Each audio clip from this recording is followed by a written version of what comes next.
നമുക്കിന്ന് എരിശ്ശേരി എങ്ങനെയാണ് ഉണ്ടാക്കുന്നതെന്ന് നോക്കിയാലോ. അതിനു വേണ്ടി വൻപയറാണ് എടുത്തിരിക്കുന്നത്. ഇത് ഞാൻ തലേന്ന് വെള്ളത്തിലിട്ട് വെച്ചിരിക്കുന്ന പയറാണ്. നമുക്കതിന് സമയം കിട്ടിയില്ല, മറന്നുപോയെങ്കിൽ രാവിലെ ഒരു അരമണിക്കൂർ നല്ല തിളച്ച വെള്ളത്തിൽ പയറിട്ട് അടച്ചു വെച്ചാൽ മതി, നന്നായിട്ട് കുതിർന്ന് കിട്ടും. പിന്നെ നമുക്ക് ഗ്യാസ് അങ്ങനത്തെ വയറിന് പ്രശ്നങ്ങളൊന്നും വരാതിരിക്കാൻ വേണ്ടി വെളുത്തുള്ളി, ഒരു 5-6 വെളുത്തുള്ളി രണ്ടായിട്ട് കീറി ഇട്ട് കൊടുക്കാം. പിന്നെ നമുക്ക് എരിവ് എത്രയാണോ വേണ്ടത് അതിനനുസരിച്ചുള്ള പച്ചമുളക് കീറിയിട്ട് കൊടുക്കാം.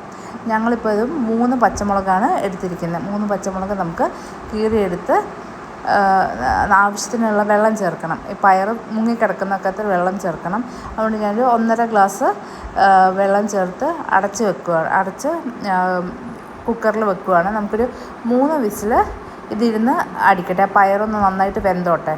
അപ്പം വെന്ത് കഴിഞ്ഞ ശേഷം നമുക്ക് അതിൻ്റെ ആവിയെല്ലാം പോയി കഴിഞ്ഞ ശേഷം അതിലേക്ക് നമുക്കിനി നന്നായിട്ട് ക്യൂബായിട്ട് കട്ട് ചെയ്ത് വെച്ചിരിക്കുന്ന മത്തങ്ങ കഷ്ണങ്ങളാണ് ചേർക്കേണ്ടത്.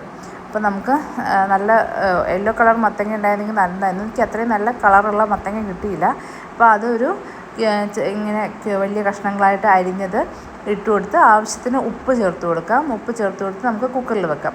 ഈ സമയം കൊണ്ട് നമുക്ക് അരപ്പെടുക്കാം. തേങ്ങ ഇതിപ്പോൾ 1.5 കപ്പ് തേങ്ങയിൽ വെളുത്തുള്ളി, ഒരു ചെറിയ ഉള്ളി, മഞ്ഞൾപ്പൊടി, ജീരകം നന്നായിട്ട് പേസ്റ്റ് പോലെ, നന്നായിട്ട് മഷി പോലെ അരഞ്ഞു വരണം.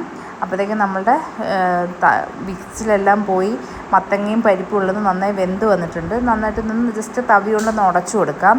ഉടച്ചു കൊടുത്ത ശേഷം നമുക്കതൊന്ന് അടുപ്പിൽ വെച്ച് അതൊന്നുകൂടെ ചൂടാക്കാൻ വെക്കുന്ന സമയത്ത് നമുക്ക് ഈ തയ്യാറാക്കി വെച്ചിരിക്കുന്ന അരപ്പ് ഒഴിച്ചു കൊടുക്കാം.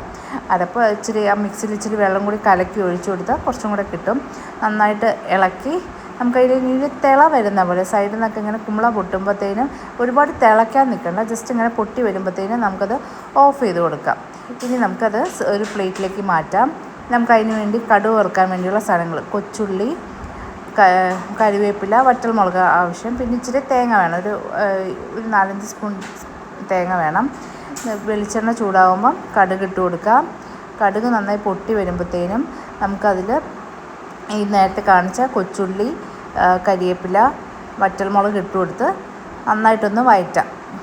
നമുക്ക് നമ്മളുടെ തേങ്ങ ഇത് ഓപ്ഷനാണ്. തേങ്ങ ഉണ്ടെങ്കിൽ തേങ്ങയും കൂടി ഇട്ട് വറുക്കുന്നതാണ് അതിൻ്റെ കറക്റ്റ് ടേസ്റ്റ് നമുക്ക് കറിക്ക് കൊണ്ടുവരുന്നത്.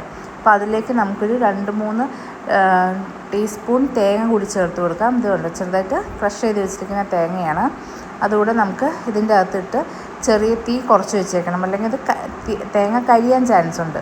അപ്പം ഇതെല്ലാം നന്നായിട്ട് ചെറിയ തീയിലിട്ട് വഴറ്റി കരിയാതെ ശ്രദ്ധിച്ച് ഈ ഒരു ഗോൾഡൻ കളർ ആകുമ്പോഴത്തേനും നമുക്ക് നമ്മളുടെ കറിയുടെ മുകളിലോട്ട് അടച്ചു വെക്കണേ. എന്നാലേ ആ ഒരു മണം അതിൽ പ്രിസർവ് ചെയ്യുള്ളൂ.